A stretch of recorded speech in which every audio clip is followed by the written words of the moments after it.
Bon, ce soir, on va parler, Bezrat Hashem, d'un petit point, un point qu'on apprend dans la paracha. On a vu paracha, Baor Hashem, on a vu la paracha cette semaine, paracha Kitissa. La paracha Kitissa, dans son ensemble, elle parle de la faute du veau d'or.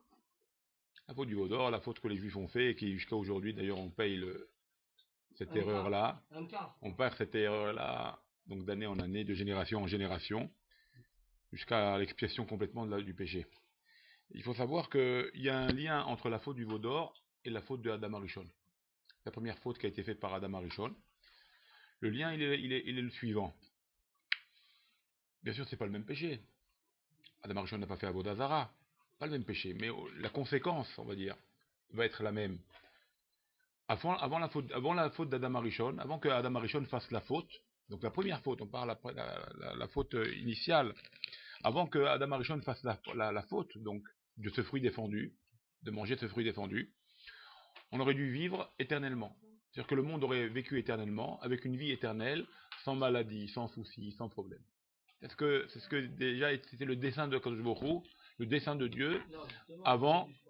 Ouais, bon, d'accord, ok, on va dire potentiellement. Ok, non, c'est pas que c'est sûr, c'est tout le contraire. Bon, bien, d'accord, l'homme est chané. Maintenant, on va pas maintenant, on va pas maintenant parler du libre arbitre. Est-ce que le projet de Dieu, c'était de pas faire au début, c'était de pas faire un péché. Mais il y a le scénario du péché qui va donner un nouveau scénario qui devient aussi le nouveau décret de Dieu, la nouvelle aventure. D'accord, on va l'appeler comme ça. Donc, avant le péché, c'est une vie éternelle, sans souci, sans rien. C'est vrai maintenant au niveau du libre arbitre, il n'y a pas de libre arbitre. Bon, ok, vous allez me dire que, bref, on va pas parler de ça maintenant. C'est pas le sujet maintenant de tout ça. On avait parlé de ça longuement une fois dans un cours. En tous les cas, donc il y avait, une vie meilleure, on va l'appeler comme ça, une vie meilleure, avant le péché. Il y a eu le péché. Maintenant, quelle était cette vie meilleure? C'est-à-dire, avant le péché, qu'est-ce qui se passait au niveau d'Akadosh Baruch Hu, au niveau de Dieu? C'est-à-dire que Dieu, avant le péché, il était dans son monde, dans ce monde que nous vivons, d'une manière dévoilée. C'est-à-dire qu'on voyait Dieu, on entendait Dieu, on était complètement en rapport avec Dieu.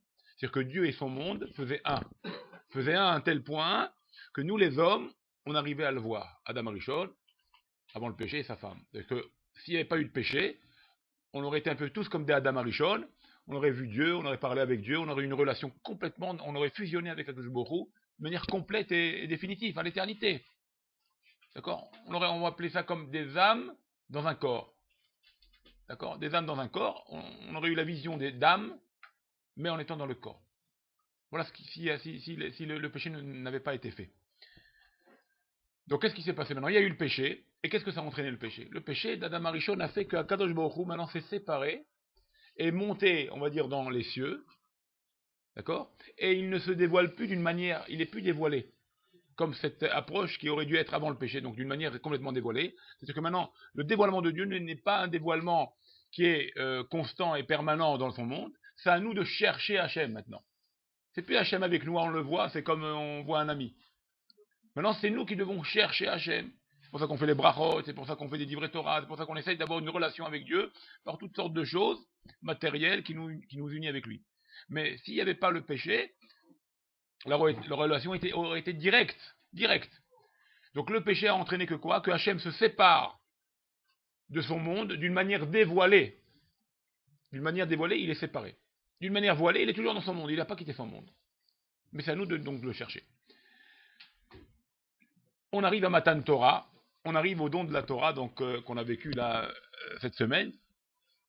On arrive au don de la Torah, Parashat qui dit ça. On reçoit la Torah, Hachem, avec sa miséricorde, quelque part, il pardonne le péché d'Adam Arishon. Et il est prêt à refaire exactement comme avant le péché de Adam Arishon. C'est-à-dire, il est en train de refaire une union avec nous, il descend au mont Sinaï, il nous donne la Torah pour se remettre en état de dévoiler dans son monde, d'un état dévoilé dans son monde, pour s'unir avec nous une seconde fois, comme avant le péché d'Adam Arishon. Ça veut dire que le Matan Torah va nous apporter une vie dévoilée avec lui, c'est-à-dire une fusion complète avec Dieu, de manière dévoilée. Mais voilà, qu'est-ce qui se passe? Voilà.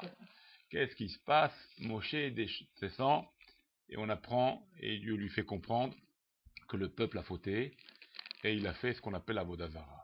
Il a fait ce fameux veau d'or, ce fâcheux veau d'or, on va l'appeler comme ça. Et ce veau d'or-là, cette idole qu'on a fait, va faire que Dieu, hop, pam, il repart dans les cieux supérieurs, et ce côté dévoilé qu'il a donné à Matan Torah, parce il est descendu dans la montagne, il s'est uni avec son monde, de manière dévoilée. Le fait qu'il y ait eu maintenant le veau d'or, on a refait le même système que ce qui a été fait par Adam Arishon. Donc voilà le lien qu'il y a entre Adam Arishon, la faute d'Adam Arishon, et la faute du veau d'or. La conséquence va faire que Dieu va être séparé de son monde, d'une manière dévoilée, je dis bien. Hein. Voilé, il est toujours là. Ce qu'on appelle la Ashgacha pratique. Il y a eu 2 fois. La 3e fois, elle va arriver. Ah ben oui, bravo. Non, ça y est, là. Là, ça y est. La 3e fois, Bezrat Hashem. Non, la 3e fois, c'est à l'éternité. Gamarno. Il n'y aura plus la 3e erreur. Parce que c'est une promesse. Gamarno. Il y a le Beita Rishena. Beita Rishena. Attends, après on discutera de ça. Beita Rishena. Donc d'accord, une seconde. Donc la 3e fois va arriver, Bezrat Hashem, la Tid Lavo, Bezrat Hashem sur la Tid Lavo, il est proche, c'est pour nous, Bezrat Hashem, que là, Hashem va redescendre avec son peuple, avec son monde, il sera de manière dévoilée, et ça à l'éternité, par le Beth Amikdash, etc.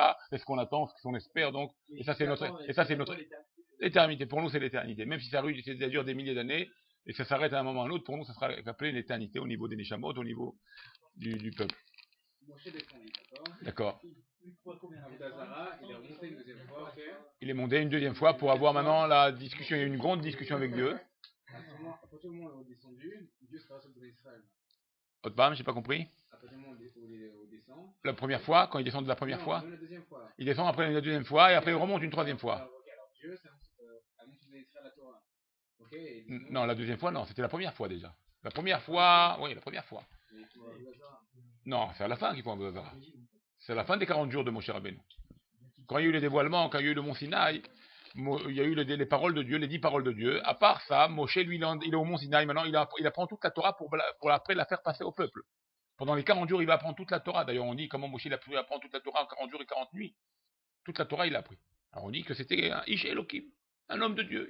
Dieu lui a tout donné, il lui a tout appris en 40 jours et 40 nuits, pendant la première période. Après, il va pour descendre et donner la Torah, donner les 10 commandements, et à la fois, maintenant, enseigner au peuple toute la Torah qu'il a appris de Dieu. Et c'est là qu'il y a le veau d'or. Et c'est là qu'il y a la chute du peuple juif, et quelque part, la disparition, c'est-à-dire le côté où Dieu s'éloigne du peuple. D'ailleurs, il nous met même un ange au début, jusqu'à ce que Moshe supplie Hachem à ce qu'il redescende vers son peuple, et ce soit lui qui nous conduit, et non un ange qui nous dirige. Ça a duré pendant 6 mois. Le temps de la construction du Mishkan. Quand il y a eu la 3e fois où Moshe est redescendu, la construction du Mishkan a duré 6 mois, à peu près. En fait, moins que 6 mois, mais l'inauguration s'est faite 6 mois plus tard. Parce que le lendemain de Kippour, Moshe il est redescendu avec les secondes tables de la loi, c'est Yom Kippour, c'est le jour de Kippour. Le lendemain de Kippour, donc ils ont fait le veau d'or, ça s'est passé comme ça. Le 6 Sivan, d'accord, le 6 Sivan, il y a eu le don de la Torah, il y a eu le don des Matan Torah, c'est-à-dire il y a eu le don des 10 commandements, les 10 commandements ont été dits par Hachem. Non, Moshe n'était pas encore monté. Le 7 Moshe est monté. Le 7 il est monté récupérer les tables, prendre les tables et apprendre toute la Torah. Il est monté, il est redescendu 17 Tammuz, avec les premières tables qu'on aurait dû avoir, avec l'enseignement de toute la Torah. Là, il y a le veau d'or le 17 Tammuz. Le 17 Tammuz, d'ailleurs, ça va être le jour noir, c'est pour ça qu'aujourd'hui, le 17 Tammuz, on jeûne. Le péché premier, donc le péché initial à ça, c'était donc la faute du veau d'or. Après le 17 Tammuz, le 18 Tammuz, il est remonté, Moshe Rabbeinu, pour discuter avec Dieu pour le pardon. Il a fait une grosse discussion pendant 40 jours et 40 nuits, encore une fois. Le lendemain, donc du 17 Tammuz, il est remonté pendant encore 40 jours. Il est descendu, Rosh Chodesh Elul, le 29 Elul. Ça fait encore 40 jours. Après le lendemain, c'est Rosh Chodesh Elul. Il est remonté jusqu'à la fin du Yom Kippour pour recevoir la seconde table de la loi et encore une fois l'apprentissage de la Torah. Une 3e fois. Donc, il est remonté donc une 3e fois pour récupérer les secondes tables de la loi que Dieu a dit de le psollecha. C'est-à-dire c'est Moshe qui les a faites avec des pierres en saphir. Il les a montées au mont Sinaï et Dieu va les inscrire avec les 10 commandements et il lui apprendre encore la Torah. Et là, il va redescendre. Hein? Non, tout par la main d'Hachem. Tout par la main d'Hachem. Tout Esba Elohim. Même pour les deuxièmes, on dit Esba Elohim. Et là, Moshe redescend Yom Kippour. Yom Kippour, il redescend. Le lendemain de Kippour, il dit à tout le peuple juif, messieurs, on construit le Mishkan. On construit le Mishkan de l'époque. Et là, ils ont construit le Mishkan, qui en fait a été construit en 2 mois. En Kislev, il était terminé, mais l'inauguration n'a pas été faite tout de suite. On a entendu de Kislev jusqu'à Nissan. Donc si vous continuez, vous comptez de Tishri, le lendemain où il y a eu la demande de Moshe de faire le Mishkan, jusqu'à Nissan où il y a eu l'inauguration, on a voulu l'inaugurer le Rosh Chodesh Nissan, où il y a eu l'inauguration du Mishkan, donc de Tishri à Nissan, il y a 6 mois. D'accord? Et c'est Rosh Chodesh Nissan qu'on va bientôt rentrer avec Hashem Rosh Chodesh Nissan. Comme ça, Dieu il a voulu que ce soit Rosh Chodesh Nissan.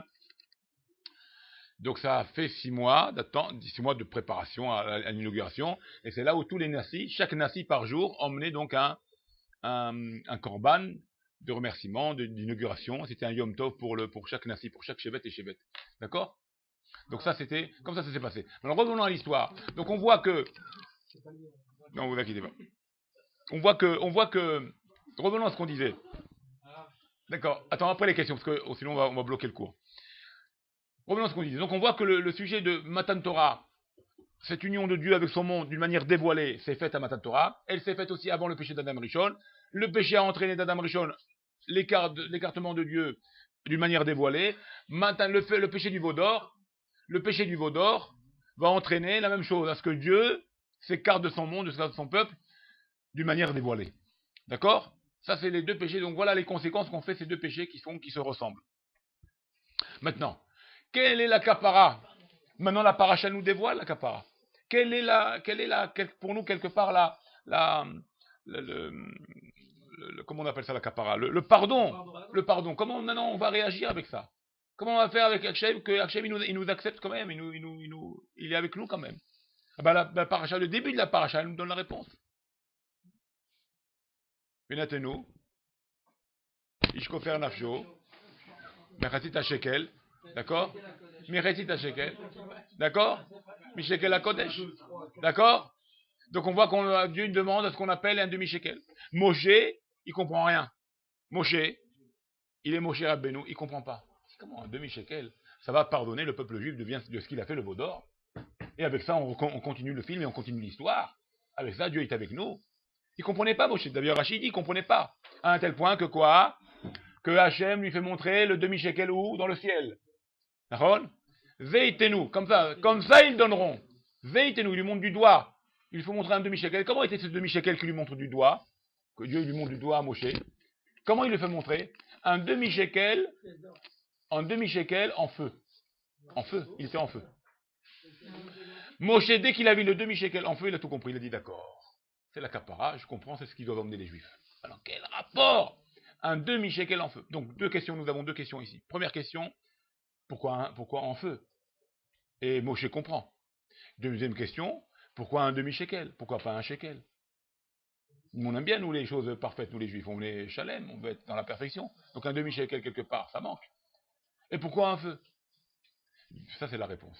Ces 2 choses-là, ces 2 conditions-là, ces 2 choses-là où Dieu lui fait montrer un demi-shekel en feu, ça même, c'est le pardon du peuple juif si on le donne, ce demi-shekel-là en feu. Maintenant, ça veut dire quoi, un feu? Quand on va brûler le shekel, on va le mettre sous un feu, le fait, et on va le donner au temple? Non. Le lien du feu, il faut savoir comme ça. Voilà.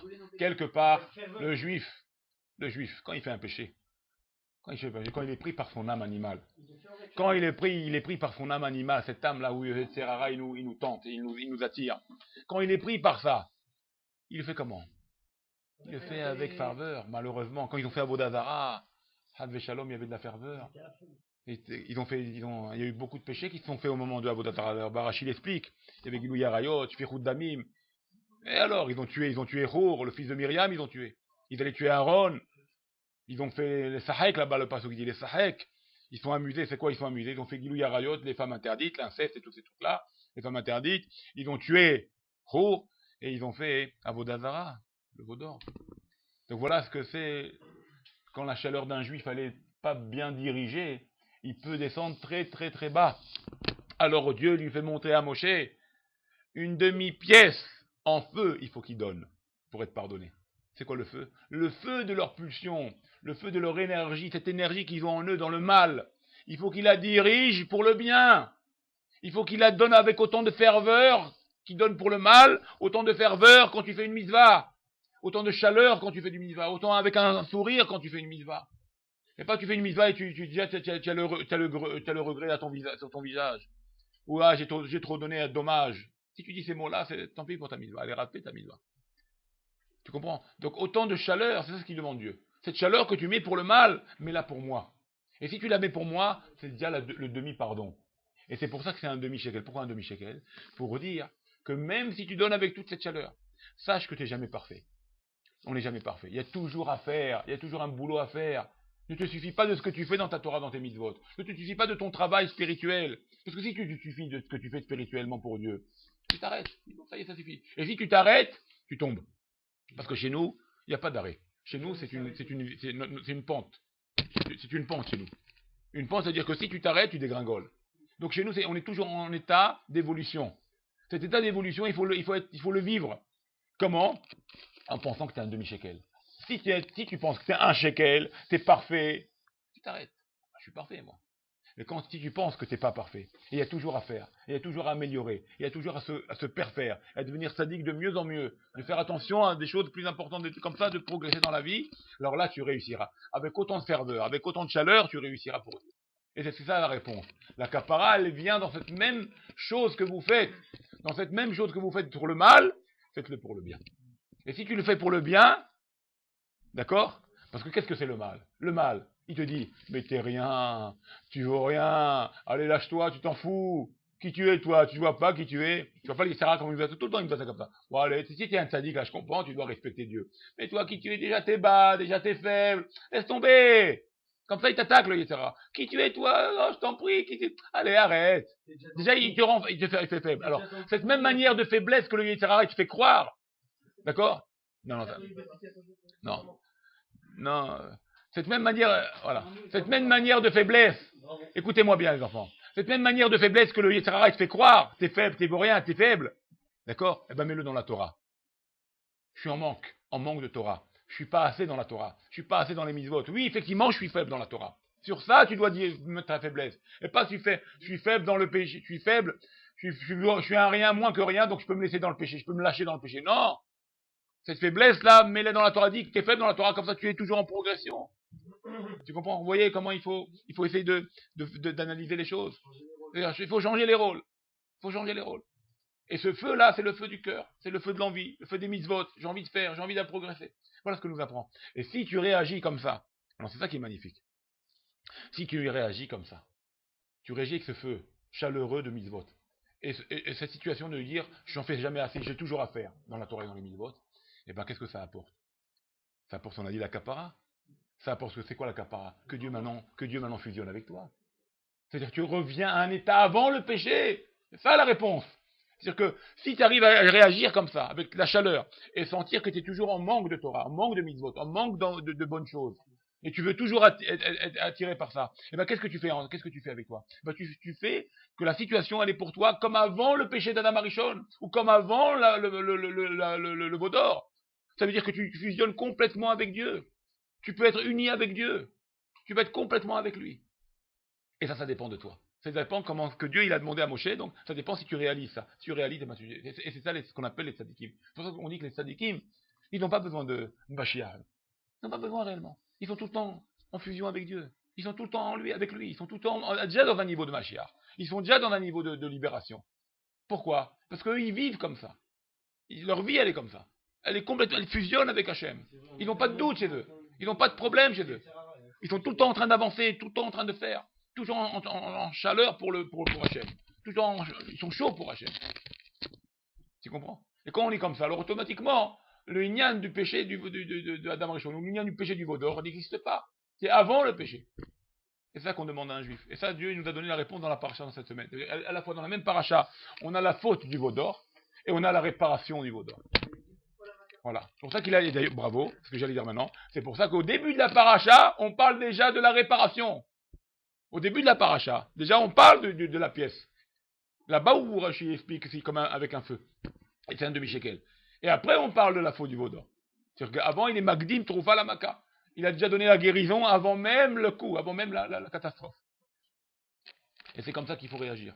Il faut savoir être pour Hachem, il faut savoir se donner, il faut savoir faire, savoir que nous, toujours on a besoin d'apprendre, toujours on a besoin, on est. C'est pour ça que les Ramim nous disent dans la Mishnah, Ezeu Chacham,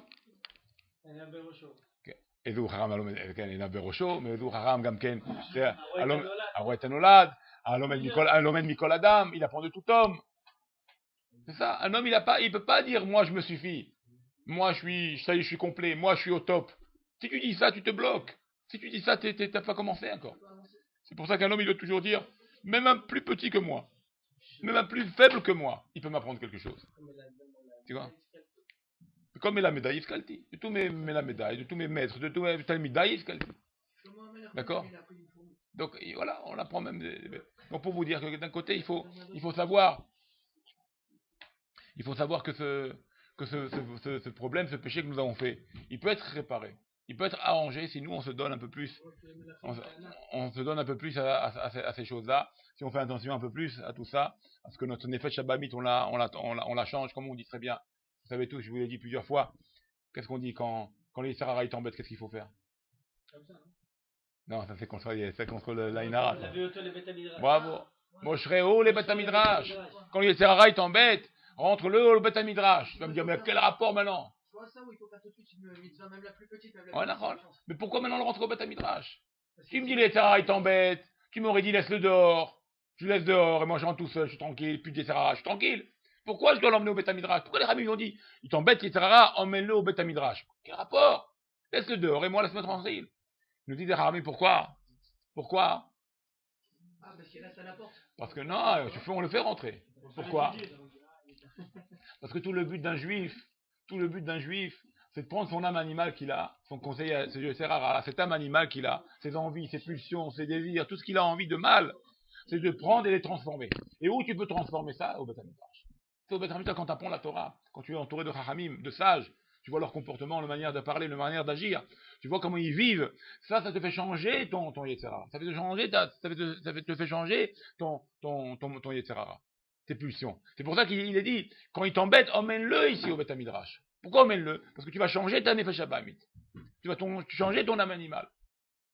Tu comprends? Alors maintenant, c'est pas contradictoire. C'est-à-dire que c'est même ce qu'on vient d'apprendre. Ces mêmes pulsions pour le mal, tu peux les mettre pour le bien. Ça sera des pulsions pour le bien maintenant. C'est une chaleur pour le mal, c'est chaud pour le mal, Hav Shalom. Tu peux être chaud pour Hachem. Tu peux être chaud pour faire des mitzvot. Tu peux être chaud pour faire des bonnes choses, pour aider, etc. Mais comment tu peux arriver à tout ça si tu l'emmènes ici? Tu le fais rentrer ici. Et c'est pour ça que d'ailleurs on le sacrifiait. C'est pour ça que d'ailleurs, quand on parle là-bas dans les parachiotes, on mettait le sacrifice sur un misbéar. Le misbéar, c'était l'autel de sacrifice. Qu'est-ce qu'on mettait sur le sacrifice? Des bêtes. Qu'est-ce que ça allusionne, la bête? Le côté animal, bravo. Parce que c'est nous qui devions être sacrifiés réellement. Si on va loin dans le raisonnement, ça devait être nous, parce que c'est nous qui avons fait les péchés.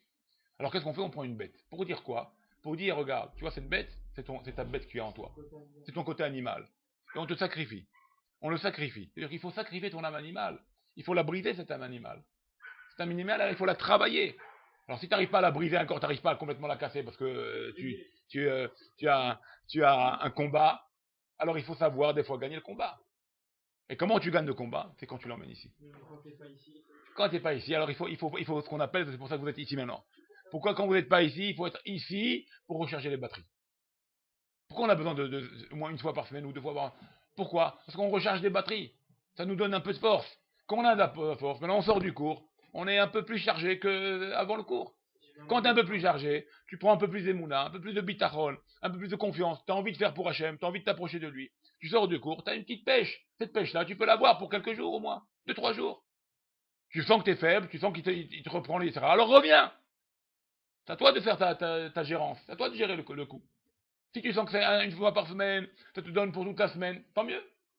Si tu vois que tu faiblis au bout d'un jour, 2 jours, tu vois, que je me prends pas, je retombe dans ce panneau de bêtises, alors reviens. Et plus tu reviens, et plus tu es fort, plus tu te renforces, et plus tu travailles. Et là tu t'arranges. Maintenant, arranger 100%, on ne peut pas s'arranger à 100%. Ça veut dire quoi s'arranger à 100%? On ne peut pas être changé. Un type qui est coléreux, il restera coléreux. Quoi, qu'il va devenir un hyper... Un type qui est coléreux par nature, il restera coléreux. Mais attention, ce qu'il peut arriver à faire, il peut freiner.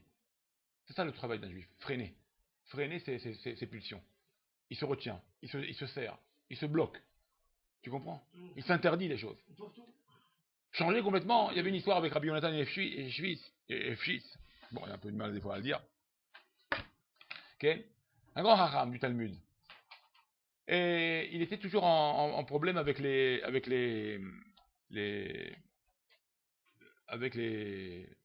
non-juifs. Et il faisait des concours, et il était très proche de la cour du roi. Et un jour, ils ont fait une sorte de concours entre eux. Ils ont dit, vous les juifs, qu'est-ce que vous dites au niveau du tempérament, au niveau des midot? Alors, Rabbi Yonatan, il a dit, nous, on travaille les midot, on arrange les midot, mais on ne peut pas la changer on peut pas la changer d'une extrême à l'autre, mais on arrange, on freine. Les non-juifs, on dit non, nous on change du mikatsé à la katsé. On peut changer un homme, il était comme ça, et on peut le changer complètement le contraire. Bon. Alors le roi, il a dit, bon, ben, on va voir, faites un concours, essayez d'emmener des preuves, et on va voir. Qu'est-ce qu'ils ont fait? Ils ont fixé un jour, il arrive le Rabbi Yonatan, et il s'aperçoit que les non-juifs, ils vont dompter des chats, ils ont dompté des chats, habillés avec des petits gilets, comme des petits barman. Imaginez maintenant des petits chats, ils marchaient sur deux pattes, avec leurs petits pieds de devant, un plateau et des verres. Et ils servaient les gens. Tac, tac, tac, tac, ils servaient les gens. Rabbi Yonatan, il rentre, il dit, oh là là là là là. Et alors les non-juifs disent, vous voyez ce qu'on peut faire? Des bêtes, des chats, on peut les rendre des barman. Il ne manquait plus que la parole. Il voit ça, il dit, oh là là, comment je vais prouver le contraire maintenant? On est là pour un concours. Si je prouve pas le contraire, que c'est faux, il peut me couper la tête. Je suis un juif en plus. Réfléchis. Hachem, il a fait un S. Il avait une tabatière. Rabbi Yonatan, il avait une tabatière dans sa poche. Petite tabatière comme ça. Il ouvre la tabatière pour prendre un peu de nefa, vous savez. un peu de nefa pour... Comme ça, il ouvre sa tabatière. Tu vois pas que dans la tabatière, il y avait une petite souris. Elle s'est rentrée là-dedans, une petite souris. Comment ça va? D'accord? Elle est venue, elle a sorti la petite souris de la tabatière, elle a sauté, pas au sol. Quand les chats, ils ont vu la souris, tous les plateaux, ils les ont balancés. Et ils ont couru après la souris. Il leur a dit, vous voyez, la nature, elle revient. Une nature, c'est une nature. Ce qu'on peut, c'est travailler la nature. On peut la travailler. Mais un chat, tu restes un chat. Tu ne veux pas le rendre un bonhomme. Donc là, il revient au galop. Bon, alors maintenant, nous, notre travail, il ne faut pas que ça revienne au galop. Il ne faut pas que ça revienne au galop. Un type qui est coléreux, il doit travailler à ne plus être coléreux. Alors dire qu'en lui, il n'y aura pas une chaleur de colère, c'est faux. C'est faux. Mais il peut retenir. Et c'est ça le travail du Nefesh Habamit. C'est ça ce qu'on a à faire avec l'âme animale. On doit la retenir, on doit la sceller, on doit la bloquer. Et ça, c'est notre travail. Alors, comment on arrive à réussir ça? Comment ce travail se fait? Eh ben, elle nous dévoile la Torah cette semaine, de cette paracha, avec de la chaleur pour les mitzvot, pour la Torah, en pensant que je suis toujours en manque de Torah, en manque de mitzvot. Je ne suis pas un homme parfait pour dire, ça y est, moi, je suis le meilleur et le meilleur. Parce que si tu dis ça déjà même tu as la gave en toi, déjà même tu as l'orgueil en toi, donc tu n'as pas commencé le travail. Parce qu'avoir l'orgueil aussi, c'est une autre extrême qui est complètement à bannir. L'orgueil, c'est quelque chose qu'il faut bannir. Il n'y a pas plus grave que l'orgueil. L'orgueil, c'est l'origine de la colère, l'origine de l'idolâtrie. C'est l'orgueil. L'orgueil, c'est l'origine de tous les péchés de jalousie, de taharou, de compétition, tous ces péchés-là qui concernent la société, l'homme avec autrui, avec ses amis, c'est l'orgueil. C'est l'origine du mal, c'est l'orgueil. Avant tout, il faut anéantir l'orgueil. Il faut détruire l'orgueil de nous. Il faut être anav. Ça, c'est un travail qu'il faut faire. C'est pour ça que la Torah, elle demande à ce que, pour ça, il n'y a pas un petit peu gardé en nous. L'orgueil, il faut complètement l'annuler. Pas d'orgueil. Même si c'est quelqu'un qui te parle, il est moins fort il est plus faible que toi, même si c'est ton salarié, il te dit un petit mot. Oh, il m'a dit ça, mais pour qui il se prend? Même si c'est un salarié, il t'a dit quelque chose et que c'est vrai, t'acceptes. Il a raison. Qu'est-ce qu'il y a? Il m'apprend une leçon. Et alors, qu'est-ce qu'il y a? Qu'est-ce qu'il y a? Qui je suis, moi? Patron? Quel patron? Patron, c'est lui le patron. Personne n'est patron ici. Ah, le riche, il m'a... Ah, le petit pauvre, là, il vient, il me fait de la morale. Le petit pauvre, il a pas un billet en poche. Moi, je suis Rothschild. Pas grave. Si c'est quelque chose de bien, accepte. Ça, c'est la preuve de la modestie. C'est la preuve de l'humilité. C'est pour ça qu'un homme, il doit beaucoup se travailler sur ce côté-là. Et c'est pour ça que la Torah, elle demande, et on voit sur Moshe Rabbeinu que c'est l'homme le plus anave de la terre. Comme ça, Dieu, il dit, la Torah, elle témoigne sur Moshe Rabbeinu. Bon, on n'est peut-être pas à ce niveau-là, parce qu'on n'est pas Moshe Rabbeinu, mais d'un autre côté, on doit beaucoup travailler la mida de Hanava, de l'humilité. Et ça va être le départ pour nous de toutes les bonnes midotes. L'humilité, ça va être le début pour nous de toutes les bons comportements d'un juif. Oui. Pourquoi on dit que l'homme, on dit que la femme, elle ne peut pas changer, mais l'homme, il peut changer? Comment? On dit qu'un homme, on peut changer un homme, mais oui, la Torah, elle change un un homme. Changer la femme. Non, c'est pas dans ce sens-là que c'est dit. Une femme, on dit que Nashim Chochmot, comment on dit, Nashim Chochma, non, c'est autre chose, Chochmat Nashim Banta Beta. Comme ça c'est marqué. Chochmat, voilà. Chochmat Nashim Banta Beta. C'est la sagesse d'une femme, elle construit sa maison. C'est-à-dire que là, voilà, Otsabona et Saoreset. C'est-à-dire que là, quelque part, la femme, elle a une force, la femme. La femme, elle a une force. La femme, elle a une force qu'elle peut construire son mari. Elle peut l'élever, son mari. Vous vous rappelez cette histoire que je vous avais racontée une fois, c'est une petite blague. C'est une blague, mais ça peut être réel. Pour certains cas, c'était réel. Il y avait une femme, il y avait un couple. Il y avait un couple. Et ce monsieur-là, il s'appelait Moshe, on va l'appeler comme ça, pour l'histoire, hein, pour le nom de l'histoire. Et ce monsieur-là, tous les soirs, jouait aux cartes. Il avait un vice, il avait un truc, il ne pouvait pas s'en sortir. D'accord? Et tous les copains, tu la connais? Et tous les copains, ouais, ça fait longtemps. Alors écoutez ça. Tous les copains,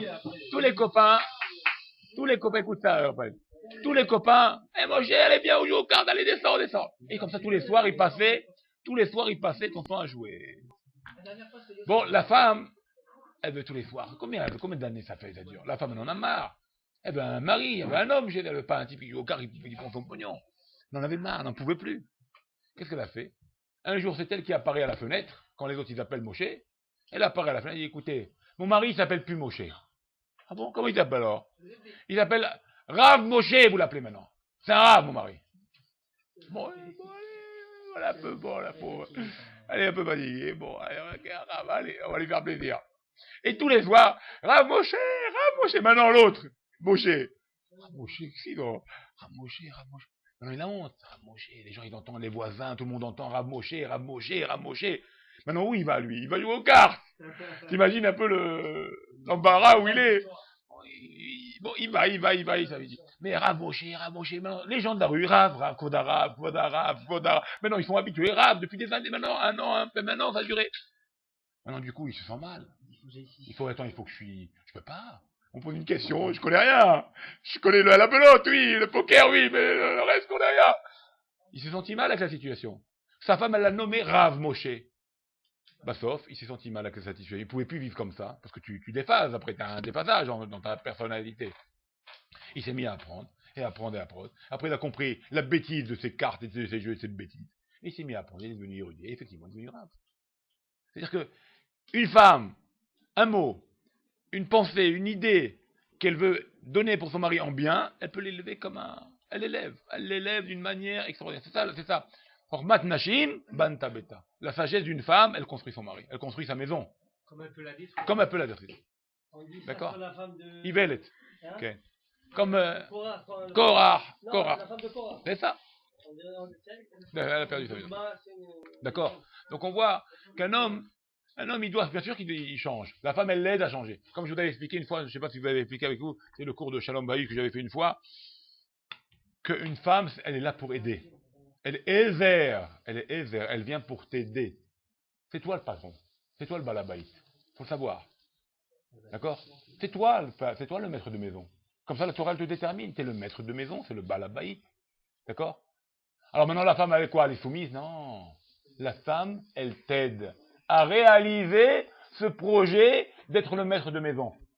Parce que si elle t'aide à réaliser ce projet d'être le maître de maison, elle sera la reine.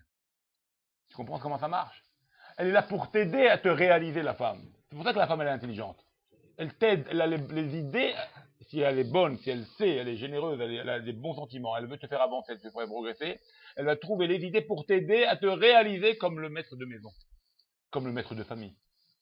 Et elle sera à sa place comme reine. Tu comprends? C'est pour ça qu'une femme, elle doit être intelligente, elle doit être hahama, avec un bon cœur, elle doit penser du bien sur son mari, elle doit voir le bien de son mari, elle doit le voir comme exclusif dans le monde. Il n'y a pas mieux que mon mari. Chaque femme, elle doit penser comme ça sur son mari. Même s'il n'est pas très beau, même s'il n'est pas très intelligent, c'est pas grave. Si elle l'a choisi, et lui il l'a choisi elle aussi, elle est la meilleure pour moi, elle est la meilleure pour moi, et moi je suis le meilleur pour elle, comme ça, mutuellement. D'accord? C'est d'ailleurs ce qu'on dit dans la Gemara. Qu'est-ce qu'on dit dans la Gemara? Kala na'a verhafida. On dit à la Kala, tout le monde, vous connaissez la chanson? On chante une chanson. D'accord? Kala na'a verhafida. Une Kala belle et hafida. Et un bon cœur. Comme ça on chante, les gens ils dansent. Kala na'a verhafida. Il y a une chant comme ça. Comment c'est ce genre-là? Pourquoi on dit ça si elle est moche? Qu'est-ce qu'on fait? Alors justement, Shama il dit comment? Mais si elle est moche, tu vas dire Kala na'a. Alors, qu'est-ce que ça veut dire? Kala na'a, tu es un menteur, il dit Shama, tu mens, elle est moche comme un pou, tu dis Kala na'a. D'accord? Alors, on répond, il répond Hillel, qu'est-ce qu'il répond? Il répond Hillel, elle est belle pour son mari, s'il l'a choisi, elle est belle pour lui. Donc quand nous les spectateurs, nous les gens qui sont venus se réjouir pour le mariage, ou réjouir les Khatal Bekala, quand on dit elle est belle, même si elle est moche pour nous, mais on n'est pas en train de mentir. Pourquoi? Parce qu'elle est belle pour lui s'il l'a choisi.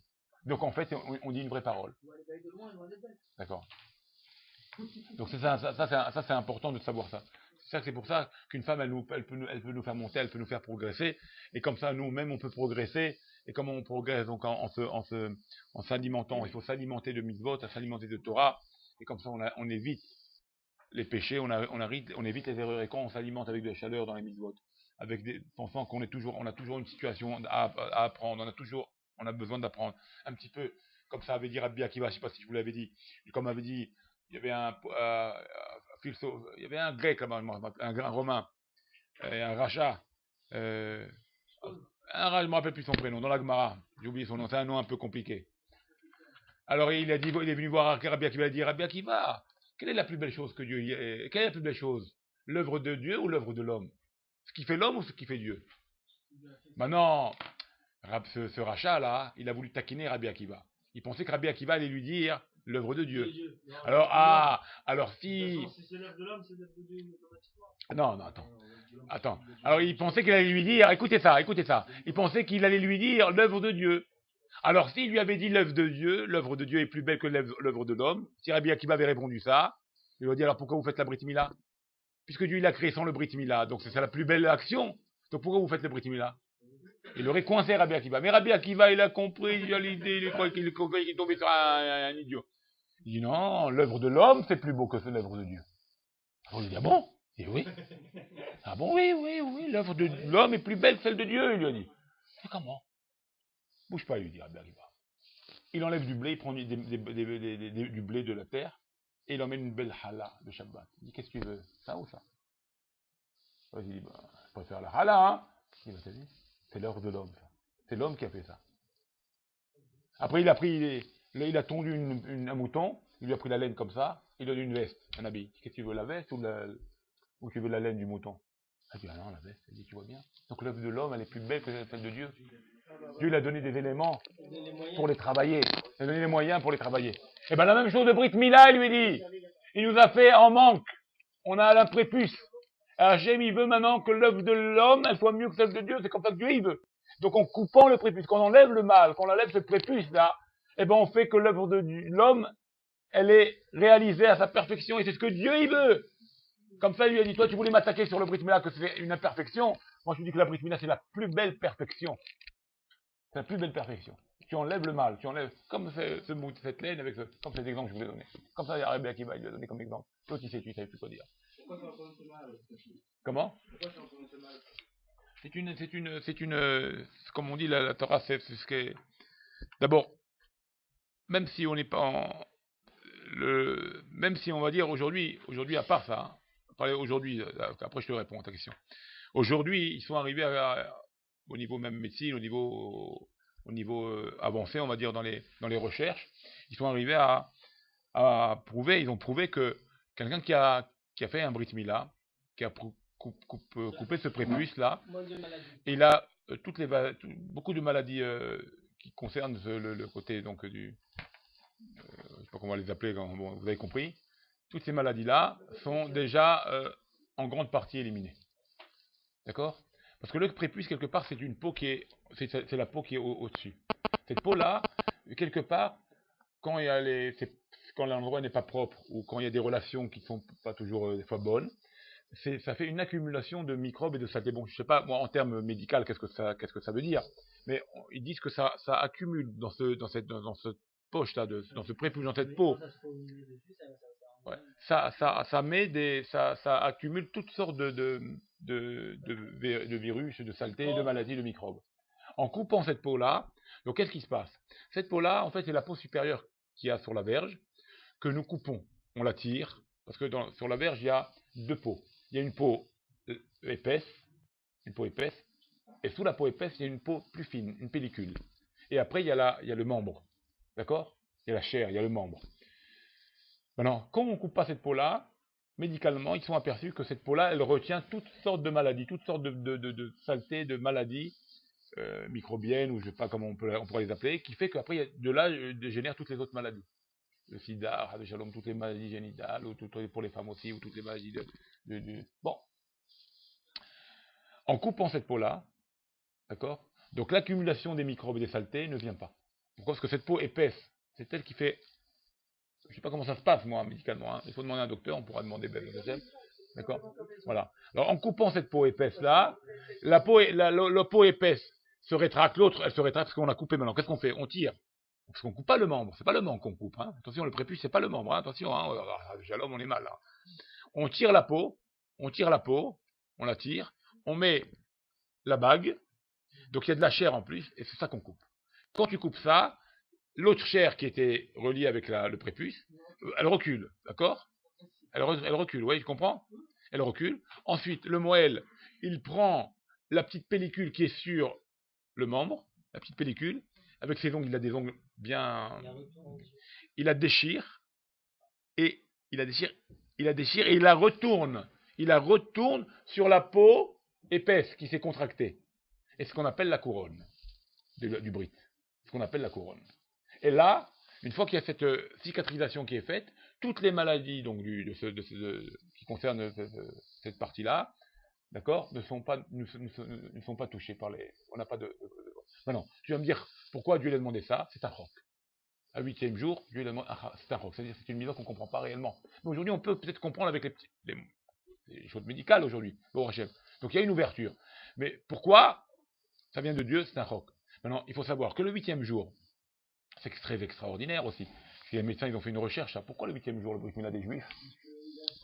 Eh bien, vous savez qu'à 8e jour, pas à 7, pas à 9, pas toute la vie, toute ta vie, le 8e jour de la naissance d'un enfant, la coagulation du sang, donc la rapidité plus vite de coagulation du sang, donc un risque de moins de maladies, d'anémie ou de choses comme ça, c'est le 8e jour. Maintenant, nous on a dit 8e jour, bon, on a dit 8e jour. Maintenant, aujourd'hui, avec les moyens modernes que nous avons, la technologie nouvelle, on s'aperçoit que le 8e jour, c'est le meilleur jour pour toute opération d'ailleurs d'un enfant. Et plus particulièrement, nous, c'est le 8e jour, c'est la brit mila. Donc on comprend maintenant pourquoi il y a 8e jour. Non, c'est sûr que c'est pas ça que la raison elle est divine. Je ne peux pas vous le dire parce que c'est un roc. Mais on voit aujourd'hui avec toutes les choses qu'on découvre, combien la Torah et combien les choses se précisent comme vérité et comme véritable. Vous comprenez? Et ça, il y a encore plein d'autres choses comme ça. Il y a encore plein d'autres choses comme ça. D'accord? En plus, c'est au-dessus de la nature. Le système naturel, c'est 7. C'est le système de 7.